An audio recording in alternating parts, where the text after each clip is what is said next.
நண்பர்கள் அனைவருக்கும் வணக்கம். இன்னைக்கு நம்ம இந்த வீடியோல மகளிர் உரிமை தொகை தொடர்பாக மிக முக்கிய புதிய தகவல் வெளியாகி இருக்கு. சோ அதை பத்தி தான் இப்ப நம்ம பார்க்க போறோம்.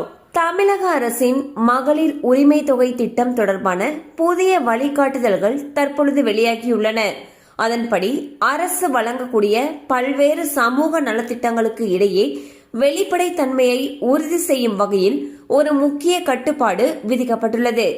ஏற்கனவே அரசின் வேலை வாய்ப்பற்ற இளைஞர்களுக்கான உதவித்தொகை திட்டத்தின் கீழ் மாதந்தோறும் நிதி உதவி பெற்று வரும் பெண்கள் இனி கலைஞர் மகளிர் உரிமை தொகை திட்டத்திற்கு விண்ணப்பிக்க முடியாது என்று அறிவிக்கப்பட்டுள்ளது.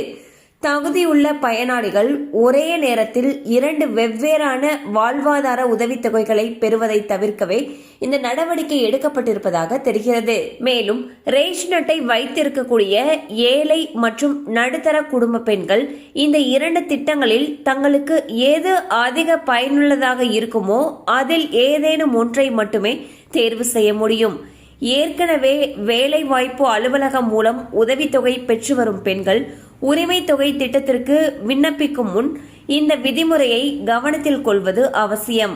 அரசின் இந்த தெளிவுபடுத்துதல் தகுதியுள்ள மற்ற பெண்களுக்கு முன்னுரிமை அளிக்கவும் திட்டத்தின் பலன்கள் சரியான நபர்களுக்கு சென்றடைவதை உறுதி செய்யும் நோக்கிலும் அமைந்துள்ளது.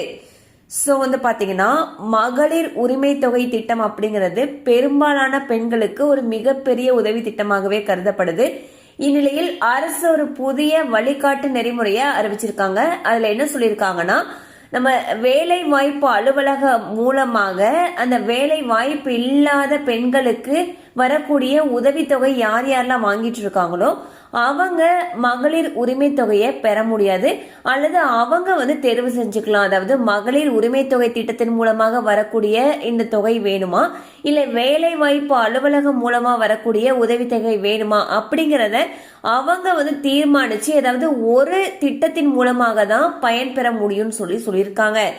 சோ இந்த மாதிரி செய்யறதன் மூலமாக யார் யாருக்கெல்லாம் இன்னும் தகுதியுள்ள பெண்கள் மகளிர் உரிமை தொகை வழங்கப்படாம இருக்கோ அவங்களுக்கும் முன்னுரிமை அளிப்பதற்கு இந்த முறை ரொம்ப பயனுள்ளதாக இருக்கும்னு சொல்லியிருக்காங்க.